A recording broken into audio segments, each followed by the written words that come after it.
আমাদের ওয়েস্ট বেঙ্গল বোর্ডে নতুন যে সিলেবাসটা হয়েছে সেই সিলেবাস অনুযায়ী ক্লাস 12 হচ্ছে মানে থার্ড সেমিস্টার এবং ফোর্থ সেমিস্টার। আমরা জানি সেমিস্টার 1 আর সেমিস্টার 2 এটা হচ্ছে ক্লাস 11, আর সেমিস্টার 3 থেকে শুরু হচ্ছে ক্লাস 12।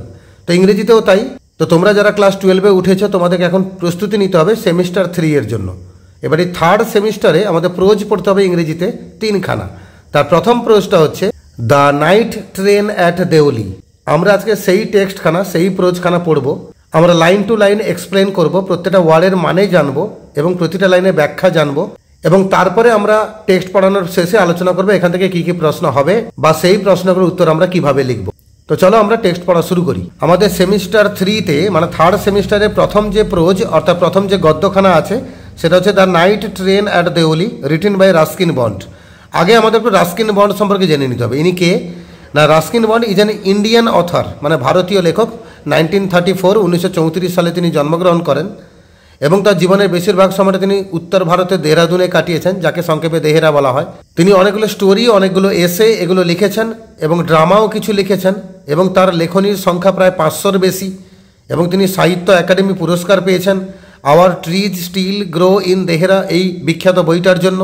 তিনি পরবর্তীকালে পদ্মশ্রী পেয়েছেন, পদ্মভূষণ পেয়েছেন। এত ফেমাস একজন রাইটার রাস্কিন বন্ড। উনার লেখা গল্পগুলো সত্যি খুব অসাধারণ, সহজ সরল ভাষায় লেখা, একদম সিম্পলিসিটিতে ভরা, দারুণ লাগবে পড়তে। আমরা আজকে শুরু করছি the night train at Deoli. তবে টেক্সটখানা অনেক বড়, এটা আমরা একটা পার্টে আলোচনা করব না, দুটো পার্টে আলোচনা করব। তো আজকে আমাদের শুরু হচ্ছে পার্ট 1। লেখক নিজেই বিবরণ দিচ্ছেন এই স্টোরিটা। তিনি বলছেন, when I was at college I use to spend my summer vacations in Dehra. যখন আমি কলেজে পড়তাম তখন এই যে সামার ভ্যাকেশন, গরমের যে ছুটি পড়ে, সেই গরমের ছুটিটা এসব জায়গায় না থেকে আমি উত্তর ভারতের সে দেহরা মানে দেহরাদুন, তো সেখানে সাধারণত সময় কাটাতাম। তো দেহরাদুনে সময় কাটাতাম কেন? সেখানে নিশ্চয়ই আত্মীয় স্বজন বা পরিবারের কেউ থাকতো নিশ্চয়ই, নাহলে প্রতি বছর ওই সামার ভ্যাকেশনে দেহরা যাওয়ার কোনো মানে হয় না। তো লেখক বলছেন যে আমি যখন কলেজে পড়তাম আমি সামার ভ্যাকেশনটা এখানে সেখানে না কাটিয়ে, কোনো আত্মীয়ের বাড়িতে না গিয়ে আমি দেহরাদুনে চলে যেতাম, দেহরা চলে যেতাম। At my grandmother's place. কেন না, সেখানে আমার ঠাকুরমা, আমার দিদা, তিনি সেখানে বসবাস করতেন। ফলে ওনার কাছে গিয়ে আমি থাকতাম। গরমে ছুটি কেটে যাওয়ার পর, ছুটি শেষ হওয়ার পর আবার নিজের বাবার কাছে বা নিজের যে বাড়ি সেখানে ফিরে এসে আবার স্কুল অ্যাটেন্ড করতাম। তো সামার ভ্যাকেশনটা কাটাতাম কোথায়? দেহেরাতে, আমার দিদার কাছে। I would leave the plains. এখানে প্লেন বলতে সমতল ভূমি। এখন দেহেরা হচ্ছে পার্বত্য এলাকা, তাই না? তো পার্বত্য এলাকায় গরমকালে ঘুরতে যাচ্ছেন, ঠান্ডা অনুভব করবেন বলে বা গরমের ছুটিটাকে দারুণভাবে কাটাবেন বলে। কিন্তু তিনি থাকতেন কোথায়? প্লেন মানে সমতল এলাকায় বাবা মার সাথে। তো তিনি বলছেন যে আমি সমতল এলাকাটা ছেড়ে ওই পাহাড়ের উদ্দেশ্যে রওনা হতাম। কবে? আর্লি ইন মে, মানে মে মাসের শুরুর দিকে। তোমরাও মনে করো তোমাদের স্কুলে কিন্তু সামার ভ্যাকেশন ওই মে মাসেই পড়ে। তবে ইদানিং একটু আগে থেকে এপ্রিলের শেষের দিকে এত বেশি গরম পড়ে, সামার ভ্যাকেশন শুরু হয়ে যায়, তাই না? তো সেই সময় মে মাসে গরম পড়তো, ফলে মে মাসে সামার ভ্যাকেশন হতো। তো লেখক বলছেন আমি মে মাসের গোড়ার দিকে এই সমতল ভূমি এলাকাটা ছেড়ে ওই দেহেরার পাহাড়ের উদ্দেশ্যে রওনা দিতাম। And return late in July. আর ফিরতাম কবে?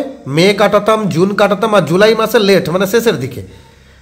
কাছাকাছি 2.5 মাস বা 3.25 মাস কাটানোর পর জুলাই মাসের শেষের দিকে আমি ফিরে আসতাম নিজের বাড়িতে। তো যেতাম মেনলি ট্রেনে করে। তো ট্রেনে যাওয়ার সময় অনেকগুলো স্টপেজ বা অনেকগুলো স্টেশন পড়ে। Deoli was a small station about 30 miles from Dehra. তো দেহরা পৌঁছাতে 30 মাইল বাকি থাকতো। তার আগে একটা ছোট্ট স্টেশন ছিল দেওলি। আমাদের ট্রেন টেক্সটের নাম কি? দ্য নাইট ট্রেন আর দেওলি। তাহলে এই দেওলি স্টেশনটাকে নিয়ে আমাদের কাহিনী। তো দেওলি ছিল একটা ছোট্ট স্টেশন যেটা দেহরা পৌঁছানোর 30 মাইল আগে, মানে দেহরা থেকে প্রায় 30 মাইল দূরে। It marked the beginning of the heavy jungles of the Indian Terai. তবে এই দেওলি স্টেশনটা বিখ্যাত ছিল কেন, সবাই তাকে চিনত কেন না, ওই দেওলি স্টেশন থেকে শুরু হতো আমাদের ভারতীয় যে তরাই অঞ্চল বা তরাই যে জঙ্গলগুলো, সেই ঘন জঙ্গল শুরু হতো তরাই অঞ্চলের ওই দেহেরা স্টেশন থেকে। মানে সেটা হচ্ছে দেহেরা স্টেশন ছিল তরাই জঙ্গলের শুরু। The train would reach Deoli at about 5 in the morning। সকালবেলা প্রায় 5টার সময়, মানে ভোর 5টার সময় এই ট্রেনটা দেওলি স্টেশনে পৌঁছতো। তো সেখান থেকে আবার 30 মাইল গেলে দেহরা পৌঁছাতো। তাহলে দেহরা নিশ্চয় 8:30 9টা বেজে যেত, তাই না? সকালবেলা ভোর 5টার সময় দেওলি স্টেশনে আমাদের ট্রেনটা পৌঁছাতো। When the station would be dimly lit with electric bulbs and oil lamps. তবে স্টেশনটা খুব জমকালো স্টেশন ছিল না, ওটা একটু হালকাভাবে আলোকিত হতো। কি দিয়ে? ইলেকট্রিকের যে বাল্বগুলো ছিল, মানে কারেন্টের যে বাল্বগুলো ছিল, এবং অয়েল ল্যাম্পস, কিছু তেলের বাতি ছিল। তো সেইগুলো দিয়ে ওই দেওলি স্টেশনটা হালকা আলোকিত থাকতো। And the jungle across the railway tracks would just be visible in the faint light of dawn. এবং সে রেল লাইনের যে ট্র্যাক, রেলের যে পাথ, সেই পাতের সেপাশে থাকতো তরাইয়ের জঙ্গল, সেই জঙ্গলগুলো তখন হালকা দৃশ্যমান হতো ওই ভোরের আবছা আলোতে। ভোরের বেলা মানে তখন সূর্য পুরোপুরি ওঠেনি, ফলে আবছা যে হলুদ রঙের আলোটা বেরিয়ে আসতো সেই আলোতে দেখা যেত তরাইয়ের জঙ্গলটাকে হালকাভাবে। Deoli had only lone platform, দেউলিতে একটা শুধু নিঃসঙ্গ একটা প্ল্যাটফর্ম ছিল। নিঃসঙ্গ মানে সেখানে লোকজন থাকতো না। And office for the station master, আর স্টেশন মাস্টারের জন্য একটা অফিস রুম ছিল। অ্যান্ড এ ওয়েটিং রুম, এবং একটা বিশ্রামাগার, মানে যাত্রীরা বসে ওখানে অপেক্ষা করবে ওই ওয়েটিং রুম একটা ছিল। The platform boasted a tea stall, আর প্ল্যাটফর্মে ছিল একটা চায়ের দোকান, এ ফ্রুট ভেন্ডার একটা ফল বিক্রেতা, অ্যান্ড এ ফিউ স্ট্রে ডগস, এবং কয়েকটা ওই নেড়ি কুকুর, মানে রাস্তায় ঘুরে বেড়ায় যে কুকুরগুলো স্ট্রে ডগস, সেগুলো প্ল্যাটফর্মে ঘোরাঘুরি করতো। নট মাচ এলস, এর চেয়ে বেশি কিছু ছিল না। Because the train stopped there for only 10 minutes before rushing on into the forest, কারণ ট্রেনটা সেখানে শুধুমাত্র 10 মিনিটের জন্য দাঁড়াতো ওই জঙ্গলের মধ্যে ছুটে প্রবেশ করার আগে। তাহলে ওখানে 10 মিনিট দেউলি স্টেশনে কাটানোর পর ট্রেনটা দ্রুত ছুটে গিয়ে জঙ্গলের মধ্যে প্রবেশ করতো। মানে কি, জঙ্গলের ভিতর দিয়ে ট্রেন লাইন ছিল, ওই জঙ্গলে ঢুকে পড়ার আগে 10টা মিনিট অপেক্ষা করতো ট্রেনটা, দাঁড়াতো ওখানে। কোন স্টেশনে? দেউলি স্টেশনে, যে স্টেশনকে নিয়ে আমাদের কাহিনী। Why it stopped at Deoli I don't know, আমি জানি না কেন দেউলি স্টেশনে ট্রেনটা দাঁড়াতো। নাথিং এভার হ্যাপেন্ড দেয়ার, কিছুই তেমন সেখানে ঘটনা কিন্তু ঘটতো না, কোনো উল্লেখযোগ্য উল্লেখ করার মতো কোনো ঘটনা সেখানে ঘটতো না। Nobody got off the train, কেউ ট্রেন থেকে নামতো না। নোবডি গট ইন, কেউ ট্রেনে উঠতো না। সেখানে নামে মাত্র স্টেশন মাস্টারের রুম ছিল, টিকিট কাউন্টার ছিল, কিন্তু কেউ টিকিট সেখানে কাটতো না, ফলে কেউ ট্রেন থেকে নামতো না বা কেউ ট্রেনে সেখানে উঠতো না। There were never any coolies on the platform, মানে যেহেতু ট্রেন থেকে কোনো প্যাসেঞ্জার নামতো না বা উঠতো না, ফলে তাদের লাগেজ বওয়ার কোনো গল্প ছিল না। তাই প্ল্যাটফর্মে কোনো কুলি, কুলি মানে কি, যারা আমাদের লাগেজগুলো বই নিয়ে যায় রেলওয়ে স্টেশনে, তাকে আমরা কুলি বলি, তো সেখানে কোনো কুলিও ছিল না। But the train would halt there for a full 10 minutes, তবু ট্রেন সেখানে দাঁড়াতো, হল্ট মানে দাঁড়ানো, কিন্তু ট্রেনটা সেখানে দাঁড়াতো পুরো পাক্কা 10 minute. And then a bell would sound, তারপর একটা বেল বাজতো। The guard would blow his whistle, তারপরে গার্ড মানে রেলওয়ে স্টেশনে যে গার্ড থাকে, সে গার্ড একটা বাঁশি বাজাতো। And presently Deoli would be left behind and forgotten, এবং সেখান থেকে যখন ট্রেনটা আবার বেরিয়ে যেত, সবাই কিন্তু দেউলি স্টেশনটাকে পেছনে রেখে দিয়ে যেত এবং দেউলি স্টেশনের কথা ভুলেও যেত। I use to wonder what happened in Deoli, আমি প্রায় অবাক হতাম যে দেউলি স্টেশন অ্যাকচুয়ালি হয়টা কি, সেখানে কী বা ঘটতো। বিহাইন্ড দ্য স্টেশন ওয়ালস, ওই বিশেষ করে স্টেশনের যে দেওয়ালগুলো, দেওয়ালের পেছনে কোনো গ্রাম আছে, কোনো লোক আছে, কোনো স্কুল আছে, কোনো বাজার আছে, কোনো হসপিটাল আছে, কি ছিল বা কারা ওখানে বাস করতো, বা অ্যাকচুয়ালি দেউলিতে ঘটতোই বা কি, এগুলো আমার কিছুই জানা ছিল না, কারণ আমি কোনোদিন নামিনি ট্রেন থেকে ওই স্টেশনে। ট্রেনটা পাক্কা 10 মিনিট দাঁড়াতো, আর দাঁড়িয়ে দাঁড়িয়ে আমি অবাক হতাম। I always fail sorry for the lonely little platform, এই যে নিঃসঙ্গ নির্জন ছোট্ট প্ল্যাটফর্ম, এর জন্য আমার দুঃখ লাগতো যে অন্তত কেউ তো নামুক এখানে, প্ল্যাটফর্মটাকে একটু হালকা খুশি তো করুক। And for the place that nobody wanted to visit, এবং এই জায়গাটা, যে জায়গাটা কেউ ভিজিট করতে চায় না, আরে ভিজিট করতে চাইলেও তো ট্রেন থেকে নামতো, তাই না? তো কেউ যখন নামছে না, কেউ যখন উঠছে না, তার মানে এই জায়গাটাকে কেউ ভিজিট করতে চাইছে না, কেউ আসতে চাইছে না, আর সেই জায়গার জন্য আমার কিন্তু দুঃখ অনুভব হতে লাগলো। I decided that one day I would get off the train at Deoli, তো আমি তখন মনে মনে সিদ্ধান্ত নিলাম যে এই দেউলি স্টেশনের ট্রেন থেকে আমি একদিন নামবো, এখানে নেমে একদিন দেখবো এখানে কীটা হয় বা কারা কারা এখানে আসে। And spend the day there, এবং গোটা দিনটা ওখানে কাটাবো। এখন ভোরবেলা 5টার সময় দেউলি স্টেশনে ট্রেনটা ঢুকে যাচ্ছে, তো 5টায় যদি নামি, তো ভোর 5টা থেকে সন্ধ্যে 6টা, মানে অনেক লম্বা টাইম, 12 ঘন্টার বেশি। তো এই পুরো দিনটা আমি সেখানে কাটাবো just to please the town, শুধুমাত্র এই শহরটাকে সন্তুষ্ট করার জন্য, যাতে দেউলি স্টেশন অন্তত এটুকু ভাবুক যে যাক, কোনো একজন প্যাসেঞ্জার তো নেমেছে, তো সে কিছুটা হলে সন্তুষ্টি বোধ করবে। তাই শহরটাকে সন্তুষ্ট করার জন্য, দেউলিটাকে সন্তুষ্ট করার জন্য আমি একদিন নামবো এবং সারাদিন ওখানে কাটাবো, এরকম একটা সিদ্ধান্ত আমি নিলাম। আই ওয়াজ 18, বলতে বলতে আমার 18 বছর বয়স হয়ে গেল। ভিজিটিং মাই গ্র্যান্ডমাদার, আমি আমার দিদার কাছে ঘুরতে যাচ্ছিলাম। And the night train stopped at Deoli, কোনো একবার যাচ্ছিলাম, সফর করছিলাম, রাতের ট্রেনটাকে দেউলি স্টেশনে গিয়ে দাঁড়ালো। A girl came down the platform, তখন দেখলাম জানলা দিয়ে বাইরে একটা মেয়ে কিন্তু হাঁটতে হাঁটতে প্ল্যাটফর্মে এলো, সেলিং বাস্কেটস। কেন এলো? ট্রেনে উঠবে বলে আসেনি, কিন্তু আসলে সে এসেছিল কিছু ঝুড়ি বিক্রি করার জন্য, মানে ঝুড়ি বিক্রেতা ছিল ওই মেয়েটা। ইট ওয়াজ এ কোল্ড মর্নিং, এটা একটা ঠান্ডা সকাল, সকালবেলা এমনিতে পরিবেশ ঠান্ডা থাকে। And the girl had a শাল থ্রোন অ্যাক্রস হার শোল্ডার্স, আর মেয়েটা কিন্তু শাল গায়ে দিয়েছিল, তার কাঁধের উপরে শালটাকে আড়াআড়িভাবে দেওয়া ছিল। হার ফিট ওয়ার বেয়ার, কিন্তু মেয়েটা খালি পায়ে ছিল। And her clothes were old, এবং তার কাপড়গুলো ছিল পুরনো। তো ঝুড়ি বিক্রি করছে মানে কি, গরিব ঘরের মেয়ে। তো গরিব ঘরের মেয়ে মানে সে আকর্ষণীয় জমকালো নতুন জামা কাপড় পরবে না, এটা স্বাভাবিক, ফলে সে পুরনো জামা কাপড় পরেছিল। But C was a young girl, কিন্তু বাচ্চা মেয়ে ছিল, সে একদম ইয়াং কচি মেয়ে। Walking gracefully and with dignity, কিন্তু মেয়েটা হাঁটছিল গ্রেসফুলি, মানে কি বেশ চনমনে ভাবে, অ্যান্ড উইথ ডিগনিটি, মানে একটা আভিজাত্যের সাথে, একটা রাজকীয় মর্যাদায় সে কিন্তু হাঁটছিল। তার হাঁটার মধ্যে কিন্তু গরিবের ছোঁয়া ছিল না, বরং একটা আভিজাত্যের ছোঁয়া ছিল, একটা রাজকীয়তার ছোঁয়া ছিল। হাঁটাটা কিন্তু বেশ আকর্ষণীয় ছিল। When say came to my window, যখন মেয়েটা হাঁটতে হাঁটতে আমার জানলার কাছে এলো, সি স্টপড, সে দাঁড়িয়ে পড়লো। She saw that I was looking at her intently, তো মেয়েটা দেখলো যে ওই মেয়েটাকে কিন্তু আমি দেখছি বেশ আগ্রহের সাথে, মানে ইন্টেন্টলি মানে কি, প্রচণ্ড আগ্রহের সাথে মেয়েটার দিকে একদম অপলক দৃষ্টিতে আমি তাকিয়ে আছি, এটা মেয়েটা দেখলো। But at first she pretended not to notice, কিন্তু মেয়েটা প্রথমে এমন অভিনয় করলো যেন সে আমাকে দেখতে পায়নি, আমাকে না দেখার ভান করলো। সি হ্যাড এ পেল স্কিন, তার গায়ের যে চামড়া, স্কিন, ত্বক, সেটা ছিল পেল, মানে বিবর্ণ, উজ্জ্বল ছিল না, কারণ গরিব ঘরের মেয়ে এত পরিচর্যা করার টাইম পায় না, বা সময় পায় না, বা পয়সা পায় না, তো তার বিবর্ণ একটা চামড়া ছিল। Set off by shiny black hair, এবং তার উপরে মাথায় ছিল উজ্জ্বল কালো চুল, অ্যান্ড ডার্ক ট্রাবলড আইজ, এবং ঘন গভীর কালো চোখ দুটো ছিল, যেটা কিন্তু খুবই আকর্ষণীয় ছিল। অ্যান্ড দেন দোজ আইজ, এবং তারপর সেই চোখ দুটো সার্চিং অ্যান্ড ইলোকুয়েন্ট, সার্চিং মানে যেন কিছু খুঁজে বেড়াচ্ছে, অ্যান্ড ইলোকুয়েন্ট মানে যেন কথা বলতে চাইছে, মানে ইলোকুয়েন্ট মানে কি, বাকপটু, মানে চোখকে দেখে মনে হচ্ছে যেন চোখের কিছু একটা ভাষা রয়েছে, যেন সে কথা বলতে চাইছে। তার চোখগুলো এরকম ছিল, সিগনিফিক্যান্স, অ্যান্ড মেট মাইন্ড, এবং সেই চোখগুলোর সঙ্গে আমার চোখ মিলল, মানে আমার চোখের উপর তার চোখটা পড়লো, ফলে আমিও তার দিকে তাকিয়ে আছি আর সেও আমার চোখে চোখটা রাখলো। She stood by my window, সে এসে আমার জানলার পাশে দাঁড়ালো, ফর সাম টাইম, কিছুক্ষণের জন্য আমার জানলার পাশে দাঁড়ালো। And neither of us said anything, এবং আমরা দুজনে, মানে মেয়েটা এবং আমি, আমরা দুজনে কেউ কোনো কথা বললাম না, আমিও কোনো কথা বললাম না, মেয়েটাও কোনো কথা বললো না। But when she moved on, কিন্তু মেয়েটা যখন সেখান থেকে চলে গেল, I found myself leaving my seat, তখন আমি দেখলাম যে আমি আমার সিট থেকে উঠে দাঁড়িয়েছি। আসলে মেয়েটার প্রতি আমার এতটা টান তৈরি হয়ে গেছিলো, মেয়েটা যেই জানলা থেকে সরে গেল, আমি আমার সিট ছেড়ে উঠে দাঁড়ালাম। And going to the carriage door, এবং আমার সেই বগি, সেই কম্পার্টমেন্টের দরজার কাছে আমি হাঁটতে শুরু করলাম, সেখানে পৌঁছালাম, এবং stood waiting on the platform, এবং আমি প্ল্যাটফর্মে নেমে গেলাম, নেমে গিয়ে অপেক্ষা করতে লাগলাম মেয়েটা কখন আসবে। লুকিং দ্য আদার ওয়ে, উল্টো দিকে আমি তাকাচ্ছিলাম। I walked across to the tea stall, এবং উল্টো দিকে একটা চায়ের দোকান দেখতে পেলাম, আমি হাঁটতে হাঁটতে সে চায়ের দোকানের কাছে চলে গেলাম। A kettle was boiling over on a small fire, ওই চা দোকানে গিয়ে দেখলাম ছোট্ট একটা আগুন জ্বলছে, উনুন জ্বলছে, সেই উনুনের পর ছোট্ট একটা কেটলি বসে আছে, চায়ের কেটলি বসে আছে। But the owner of the stall was busy, কিন্তু দেখলাম ওই দোকানের যে মালিক, তিনি কিন্তু দোকানে নেই, তিনি ব্যস্ত আছেন। কোথায় ব্যস্ত আছেন? একটু দূরে। কোথায়? Serving T somewhere on the train, যেন তিনি ট্রেনের কোনো একটা কম্পার্টমেন্টে বা কোনো একটা বগিতে ঢুকে তিনি চা বিক্রি করছেন, ওখানে তিনি ব্যস্ত আছেন। চা দোকানটা খালি পড়ে আছে, কিন্তু উনুন জ্বলছে, সেখানে চায়ের কেটলি বসে আছে। The girl followed me behind the stall, আর ওই মেয়েটা আমার পেছনে পেছনে গেল, ওই স্টলের পেছনে গিয়ে আমার সামনে এসে পৌঁছালো, এবং সঙ্গে সঙ্গে মেয়েটা আমাকে জিজ্ঞেস করছে, do you want to buy a basket, she asked.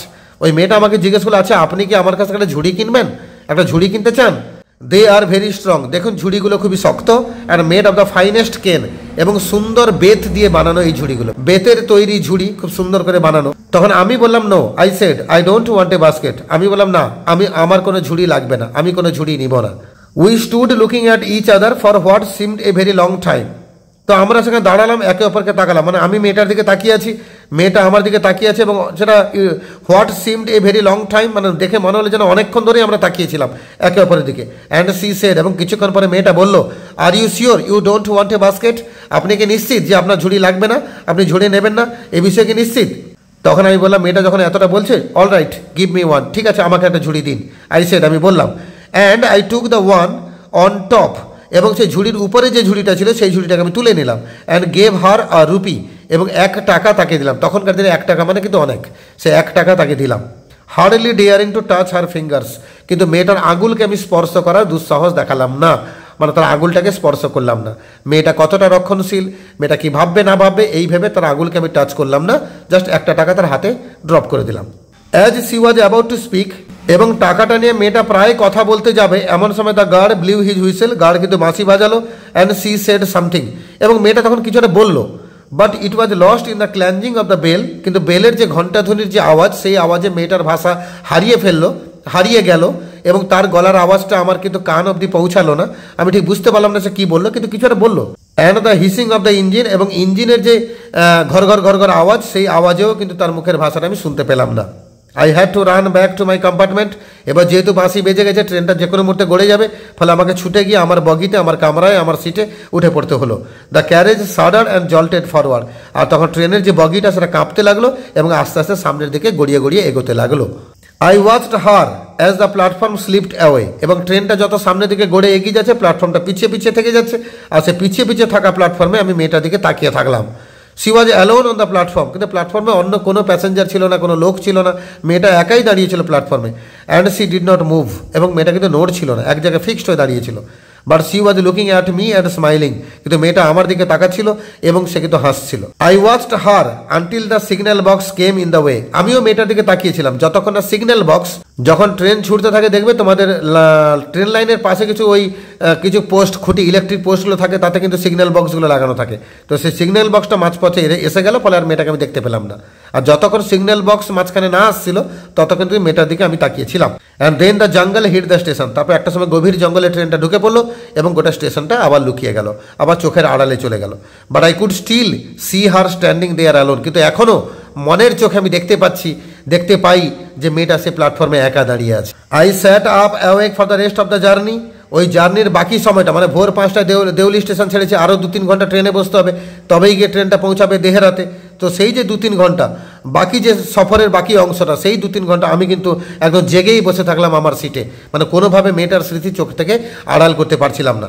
I could not read my mind of the picture of the girls face, ওই মেয়েটার যে মুখের যে ছবিটা, সেই ছবি থেকে আমি আমার মনটাকে মুক্ত করতে পারছিলাম না।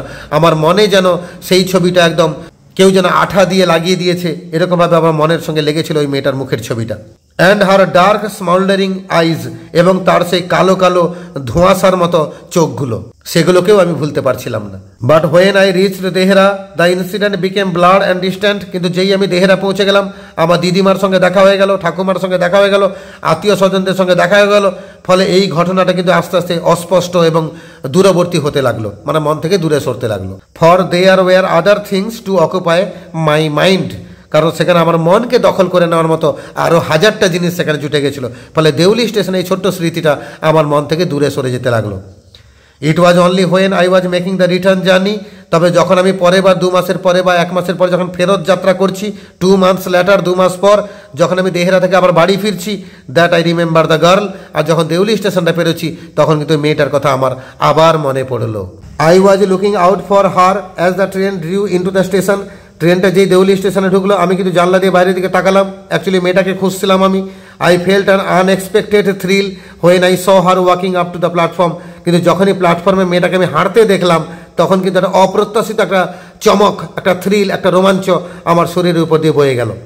আই স্প্র্যাং অফ দ্য ফুটবোর্ড, সঙ্গে সঙ্গে লাফিয়ে গেলাম ফুটবোর্ডের কাছে, মানে পাদানির কাছে, যে পাদানিতে পা রেখে প্ল্যাটফর্মে কম্পার্টমেন্টে ঢুকতে হয়, বগিতে ঢুকতে হয়, সেই পাদানির কাছে ছুটে গেলাম।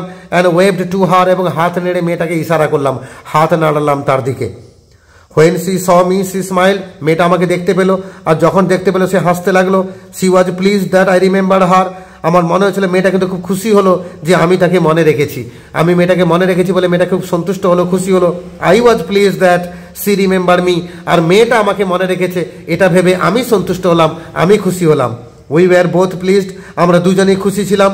And it was almost like a meeting of old friends, এবং আমাদের সাক্ষাৎকে দেখে মনে হচ্ছিল যেন পুরনো কোনো দুজন বন্ধু পরস্পরের সাথে দেখা করছে, অথচ আমাদের অবস্থা কি কেউ কারোর সঙ্গে কোনো কথা বলিনি, এখনও আলাপ হয়নি, অথচ দুজনের দেখা সাক্ষাৎ এবং দুজনের মুখে হাসি বলে দিচ্ছিল যেন অনেক দিনে পুরনো বন্ধু অনেক দিন পর পরস্পরের সাথে দেখা করছে।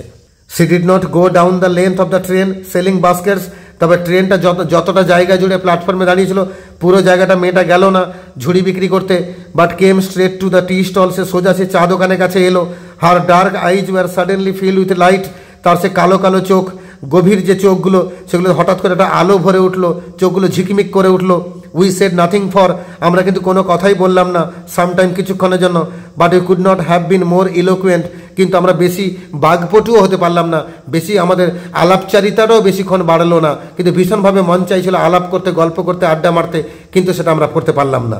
I felt the impulse to put her on the train there, আমার মধ্যে একটা উচ্ছ্বাস কাজ করছিল যে আমি ইচ্ছা হচ্ছিল যে মেয়েটাকে ওই ট্রেনের মধ্যে তুলে নিই, and then take her away with me, এবং মেয়েটাকে আমার সাথে ওখান থেকে নিয়ে চলে যাই। I could not bear the thought of having to watch her recede into the distance of Deoli station, আসলে আমি সহ্য করতে পারছিলাম না সেই ভাবনাটাকে যে আমি চলে যাব দূরে, আর এই দেহের দেউলি এত দূরের একটা স্টেশন, এই স্টেশনে মেয়েটা পড়ে থাকবে, তার স্মৃতি শুধু আমার সঙ্গে লেগে থাকবে, এই ভাবনাটাকে আমি সহ্য করতে পারছিলাম না। আমার ভীষণভাবে মন চাইছিল তাকে সাথে নিয়ে চলে যাব এবং আমার সাথে সাথেই রাখবো। I took the baskets from her hand, আমি তার হাত থেকে ঝুড়িগুলো নিলাম, and put them down on the ground, এবং তাকে মাটিতে নামিয়ে রেখে দিলাম। She put out her hand for one of them, সে কোনো একটা ঝুড়ি নেবে বলে হাতটা বাড়িয়ে দিল। But I caught her hand and held it, কিন্তু সঙ্গে সঙ্গে আমি তার হাতটাকে ধরে ফেললাম এবং ধরেই থাকলাম। তো সঙ্গে সঙ্গে আমি মেয়েটার হাত ধরে মেয়েটাকে বললাম, I have to go to Delhi, আমাকে দিল্লি চলে যেতে হবে, আমাকে দিল্লি যেতে হবে। তো সি নাডেড, মেয়েটা মাথা নাড়িয়ে হ্যাঁ বললো, যে ঠিক আছে আপনি যান, আপনার বাড়ি সেখানে, আপনি দিল্লি যাবেন তো স্বাভাবিক কথা, আপনি যান। সে মাথা নাড়িয়ে হ্যাঁ বললো, নাডেড মানে মাথা নাড়িয়ে হ্যাঁ বললো। I do not have to go anywhere, বললো হ্যাঁ আপনি তো দিল্লি যাবেন, কিন্তু আমাকে তো কোথাও যেতে হবে না, আমাকে এখানেই থাকতে হবে। বেশ মজা করে আর কি করে বললো। The guard blew his whistle for the train to leave, আর গার্ড বাঁশি বাজালো ট্রেনটা ছাড়বে বলে। And how I hated the guard for doing that, এবং সেই সময় আমার ভীষণ ঘৃণা জাগতে লাগলো ওই গার্ডের প্রতি। কেন তুমি বাঁশি বাজাচ্ছ, কেন 10 মিনিটের জায়গায় 20 মিনিট দাঁড়াচ্ছ না, কেন 20 মিনিটের জায়গায় 30 মিনিট দাঁড়াচ্ছ না, মেয়েটার সঙ্গে আমার একটু আলাপটা বাড়তে দাও, কেন তুমি বাঁশি বাজাচ্ছ, এইটা ভেবে গার্ডের প্রতি আমার ঘৃণা জন্মাতে লাগলো। I will come again I said, will you be here, আমি কিন্তু আবার আসবো। আমি বললাম দেখো আমি কিন্তু আবার আসবো, আমি পরের বার এলে তোমাকে কি এখানেই পাবো, তুমি কি এখানেই থাকবে? এবার মেয়েটা উত্তরে কি বলবে? মেয়েটা বলবে হ্যাঁ আমি এখানে থাকবো, না আমি এখানে থাকবো না। লেখক কি পরের বার মেয়েটাকে আবার দেখতে পাবেন? যদি দেখতে পাবেন তো তাদের আলাপচারিতা কি বাড়বে, তাদের মধ্যে কি বন্ধুত্ব তৈরি হবে, নাকি লেখক মেয়েটাকে সঙ্গে নিয়ে চলে যাবেন, নাকি মেয়েটার সঙ্গে লেখকের আর কোনোদিনই দেখা হবে না? তো লেখকের সঙ্গে মেয়েটার এই যে আলাপের গল্পটা কতদূর এগোবে, এগুলো জানার জন্য আমাদের অপেক্ষা করতে হবে নেক্সট পার্ট পর্যন্ত। তো তোমাদের অপেক্ষা করে থাকতে হবে পার্ট 2 ভিডিওর জন্য। ভিডিওটা পারলে আরেকবার দেখো, বন্ধুদের সাথে শেয়ার করো, ভালো করে টেক্সটখানা বুঝো, এখান থেকে কী কী প্রশ্ন উত্তর হবে সেগুলো পরে আলোচনা হবে, কিন্তু আপাতত আমরা অপেক্ষা করে থাকবো নেক্সট পার্টের জন্য। তো লেটস মিট ইন পার্ট 2।